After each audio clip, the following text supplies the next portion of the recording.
You're watching the Daily Climate Show on Sky News. Coming up on today's programme, Germany goes to the polls to elect its first new chancellor for 16 years. But just how green will the country be post-Merkel? A change of direction, barred from blocking the M25. Insulate Britain climate protesters turn their attention to Dover. And why the UK's mosques haven't just issued a call to prayer today, but also a call for climate action.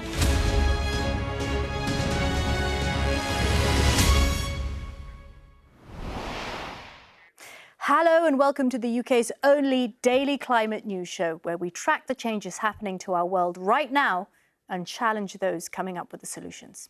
Now, Germans will vote this Sunday in elections that will see Angela Merkel's 16-year reign as Chancellor come to an end. Climate change has played heavily in the election campaign. At one point, the Green Party was even leading the polls. It's now slipped to third place, but the results could still see it become part of a coalition government. So let's have a look at just how green, or otherwise, Germany is. So the country is Europe's biggest emitter of carbon dioxide, and its energy mix is still heavily reliant on fossil fuels. In 2019, about 77% of Germany's energy came from fossil fuels. That compares to just 22% of energy from renewables. Just 5% of the country's energy comes from nuclear, compared to about 36% in neighbouring France. This is partly because since 1998, Germany has been phasing out nuclear energy, which has always been unpopular. After the 2011 Fukushima disaster, it immediately shut down 8 of its 17 reactors and plans to shut all of its plants by next year. In June, Germany adopted an amendment to its climate law, together with an €8 billion climate emergency programme, following a constitutional court ruling that its climate targets were too weak and put future generations in danger. But even with the amendment, Germany's scheduled 2038 coal phase-out is incompatible with the 1.5-degree warming limit of the Paris Agreement. Well, our Europe correspondent, Adam Parsons, is in Munich this evening. Adam, just how much has climate featured in the campaigning in the run-up to this weekend's elections? It's a significant factor. For about 20–25% of voters, it is the number one thing. There's no doubt that it's playing a big part in this election. The reason we're in Munich is just round the corner from us. We have a conference centre where the CDU, that is Angela Merkel's party, have been holding one of their last rallies. Armin Laschet, the contender for them, is there along with all the great and the good from the CDU, but they are trailing in the polls at the moment going to these final days. And climate is one of the reasons. The Green Party is polling better than it has done in previous elections. Perhaps picking up a bit on some of the anger after those floods that we had just a few months ago. They haven't had the pickup they might expect. But certainly for younger voters particularly, I think it's important. Big protests across Germany today, including in Berlin, where the crowd was addressed by Greta Thunberg. Here's what she told them. We must vote, you must vote. But remember that voting only will not be enough. We must keep going into the streets, and we must keep demanding our leaders to take real climate action. Of course, Greta Thunberg is Swedish. She won't be voting in this, but over 60 million people will. Now, at the moment, the predictions are that yet again Germany will have a coalition. How that looks, we simply don't know. And it takes potentially weeks, maybe even months, to put that coalition together. The Merkel reign could continue. One person told us today they thought it might go up until Christmas. It will be down to Annalena Baerbock, the leader of the Greens, to play her cards correctly. One analyst telling me that actually he thinks that she may have a stronger position to force a climate agenda if she's part of a coalition rather than the Chancellor. Adam, thank you. And we're going to be discussing whether climate change is a key issue for German voters on today's debate. I'm going to be joined by the economist Vicky Price and Professor of Global Change Science at UCL and the University of Leeds, Simon Lewis. That's in a few minutes' time. Now, after blocking sections of the M25 5 times in the past fortnight, Insulate Britain protesters were banned by the High Court this week from blocking the motorway and threatened with prison by the Transport Secretary, Grant Shapps. So today, members of the Extinction Rebellion offshoot changed tack and headed for Dover, where 39 people were arrested after blocking the entrance to the port. Sky's Aisha Zahid was there. Untitled Britain have been protesting in Dover today. Around 40 protesters blocking off access to the port of Dover, the A2, and a third group blocking a part of the A20. And not only have they disrupted roads today, but also channel crossings. Now, we saw similar tactics being used as we have seen in their previous protests, hands being glued to the road, and two activists also mounted a tanker. It took nearly 5 hours to get them off. Understandably, there were lots and lots of frustrated and angry motorists on the road, and the government's also come back and said that they are taking action against these guerrilla tactics being used to prevent them from happening in the future. Now, Untitled Britain are demanding that the government does more to make homes more energy efficient to help tackle climate change. They've protested on the M25 5 times. The government's been granted an injunction against them for this. They've also held demonstrations on the M3 and M11. More than 200 arrests made so far, and it's not stopping them. They say they're not scared of being arrested. They're not scared of government injunctions. What they are fearful of is climate change. Now, in some of today's other climate news, big businesses, including BT, Thames Water and the Co-op, have called on the government to phase out gas power by 2035. In a letter shared exclusively with Sky News, the business told ministers the time's right for the UK to signal an end to the use of unabated fossil fuels. Net Sustainability told us it was all important in the light of recent price hikes. Well, we've seen the rising cost of importing gas is pushing up prices for both businesses and consumers, and this trend is set to continue. So the best way for us to guarantee energy security in the UK is by generating our own electricity from clean sources. And of course, this can play a massive role in tackling climate change. 500,000 acres of the Scottish Highlands are to be rewilded as part of efforts to restore nature. The 30-year project will increase connected habitats and species diversity across the Afric Highlands. That's an area between the west coast of Scotland and Loch Ness. Plans include planting trees, enhancing river corridors, restoring peat bogs and creating nature-friendly farming practices. Homeowners affected by flooding are spending an average of £5,250 each year to protect and repair their homes. According to research from the Climate Coalition, homeowners living on floodplains are also paying more for contents insurance. The Environment Agency estimates that 5.2 million properties in the UK are currently at risk of flooding, and climate change could cause that number to double in the next 50 years. Now, hundreds of mosques across the UK didn't just issue a call for prayer today. They also used their Friday sermons to call for action on climate change. The message was organised by the Muslim Charities Forum as part of the Big Green Week. Sky's Sadia Chowdhury has this report.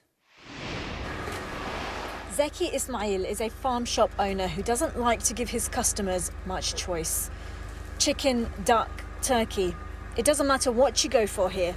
You have to choose ethical. When we're looking at tayyib, it's something that's pure, it's natural, it's ethical, it's a natural way of raising livestock, and it's a clean, and it's a product that's clean, and not just with meat, also with fruit and vegetables, and anything else that we would consume or anything else that we would tend to do in our lives. The search for ethical farming led Zeki to this farm in Sevenoaks, where animals are grass-fed. Muslims eat above average quantities of meat, which explains why the halal market is one of the fastest growing in the UK's meat industry. But many focus only on halal, forgetting that ethical, or tayyib, is just as important.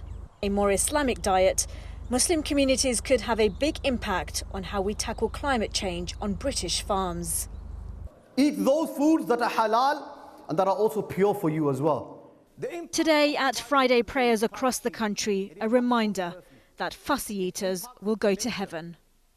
300 mosques are putting climate change at the heart of their sermons, and it's not just about making better dietary choices, but also things like switching to renewable energy and reducing how much we consume. The Imam is using early Islamic traditions to try and win over his audience. At Al Iman Centre in Bromley, Imam Abdullah explains why addressing climate change is central to Islam. Islamically, we believe that God created the universe, God created the earth, and He has placed us in this planet, on this earth, as custodians or caretakers, meaning that as humankind we have to take care of ourselves, take care of other humankind, also take care of the plant life, take care of the animals and the environment. Muslims are being reminded to make more ethical, more Islamic choices, and the message is clear. Protect the world you live in, and that could be what gets you to heaven once you've left. Sadia Chowdhury, Sky News.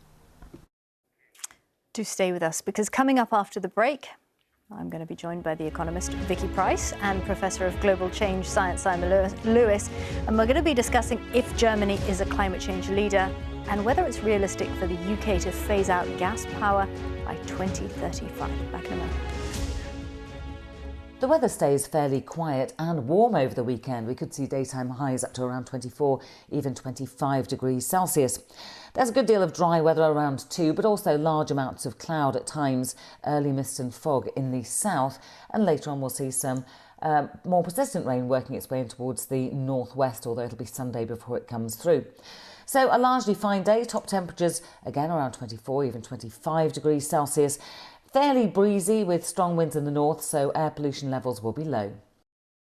The Air Quality Report, sponsored by Philips Air Purifiers.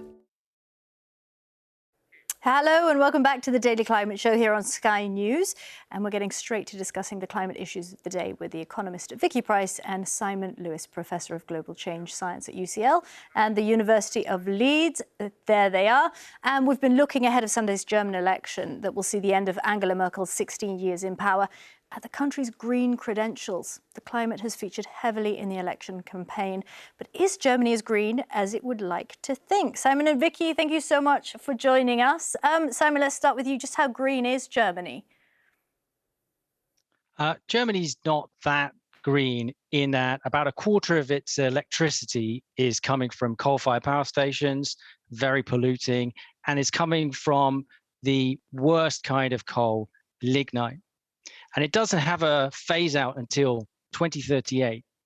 And to put that in context, Xi Jinping, the Chinese leader, announced at the UN that it would phase out all overseas financing of coal-fired power stations and struck out 47 coal-fired power stations with that one sentence. And that's about the same carbon emission stocked as Germany's emitting with its coal-fired power stations today.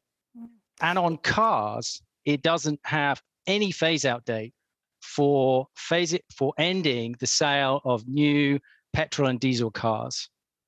And without that, and with the coal, the Supreme Court in Germany said that Germany's climate policies were unconstitutional because young people wouldn't have a good life in the future because these policies were not consistent with the Paris Agreement. It's interesting, isn't it? A recent poll found that 65% of Germans are in favour of stricter measures to fight climate change.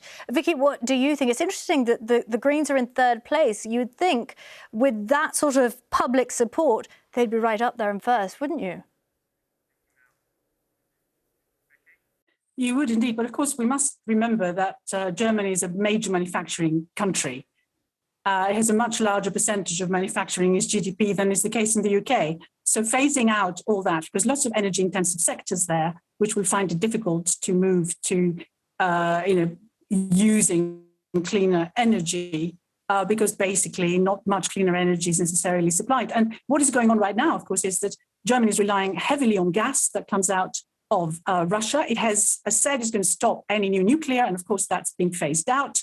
So it's limited in terms of what it can actually do. But I think on the positive side, we need to bear in mind that it's very much part of the push right now that the EU is making in terms of clean green bonds, raising money that can be spent in more energy efficient production. And of course, it's also moving way ahead of other countries in battery production. So there is still a lot that is happening. The question is, how fast can they move to meet what the population wants? But as you say, interestingly, the Greens are not doing as well as perhaps you would have expected, which suggests to me that the Germans still value quite a lot of what is being produced right now by the industry there that exists at present. Simon, let's go back to this court ruling that you mentioned. April 2021, a court ruled that Germany's climate change laws are insufficient. Again, it looks like all the right noises are being made. Angela Merkel herself was a supporter of climate protection measures. Do you think we are going to see a change after these elections, that change will actually take place and it won't just be talk? Well, I think it's going to be difficult to say, and that's because the German electoral system is different from the UK, and they will have a coalition. But if it's a coalition between some of the left parties and the Green Party, then that probably gives the greatest chance of really shifting policies towards a much greener agenda, whether that's green homes, electric vehicles, and getting their electricity supply onto renewables as fast as possible. OK, well, let's leave the Germans. We'll obviously find out this weekend how that election will play out, because we've also heard today that big UK businesses, including BT, Thames Water, the Co-op and Nestle, have called on the government to phase out gas power by 2035. That's just 14 years away. So is it achievable? Vicky, what do you think? 40% of the UK's electricity generation comes from gas plants. Do you think we can phase it out by 2035? I think it's going to be rather difficult. The reason why they're calling for it, of course, is because of the increase that we've just seen in gas prices. There is a belief that we don't have enough security of supply, and therefore we need to move into something else. Now, the question is, are they asking for this because it's clean, or are they asking for this because they really want to make sure that whatever power there is comes easily to the very sectors that need it? And, you know, it could be a combination of the two, which would be interesting. But it costs a lot to move from where we are now in terms of using different type of fuel, if you like, in those very heavy energy intensive sectors, like, for example, steels and chemicals and cement, where the costs are very, very great in terms of moving into something else. And they use huge amount of heat for the process of production that they've got at present. So it is going to be difficult. It will require a lot more investment than what we've got planned at present. Simon, what do you think, given what we're seeing at the moment, not having to rely on gas imports? It sounds like it would be an excellent thing. Yes, it would be. And I don't think it's that much of a surprise that these household names have called for it, because the government statutory body on advising them on climate change, the Committee on Climate Change, actually says that unabated gas should be over by 2035. So it's actually consistent with what the messages that the government is getting. And what we are seeing here is a kind of a difference between what the most cost effective and the least disruptive way forward that the Committee on Climate Change are laying out, and the policies that have been put in place and not being put in place in a timely manner to get us there. And I think on fossil fuels, there was a great report out last week from Oxford University that showed that for fossil fuels that are the costs that are adjusted for inflation, they have not got any cheaper over the last 140 years, whereas renewables have been decreasing in price incredibly rapidly. They are 2,000 times cheaper today than they were 50 years ago. So it makes sense to get onto renewables and off fossil fuels. And Vicky is correct in that there are some industrial processes that require huge amounts of heat, but carbon-free production of steel has already started in Sweden, and the UK needs to get at the beginning and the head of that curve and move to those green industries to get those green jobs and a transition away from these dirty, heavy industries towards green industries. But Vicky, it does all come down to money, doesn't it, getting there? The letter even says the move would require a significantly greater level of investment in renewables that has been possible to date, and that's £14 billion a year. I mean, who's going to foot that bill? Well, that's a very good point. I think what the government needs to do right now is to share the risk, if you like, with the private sector. There is a lot of money around that can be invested in green technology. As we've seen, people are buying up companies like there's no tomorrow, and they are prepared to support lots of governments who are trying to raise money. So there is a lot of liquidity around that can be used properly to support a cleaner economy. The problem is that the risks involved with technology are still very great. So governments, I'm afraid, have to step in, like they're doing in the EU. I think we need to do that in the UK as well and share that risk and give a sort of guarantee to whoever may want to go down that investment route. But without that, I think there would be a lot of reluctance to engage in something which may just lead to no results at all for individual investors. OK. Vicky Price, Simon Lewis, thank you so much. It's been fantastic talking to you.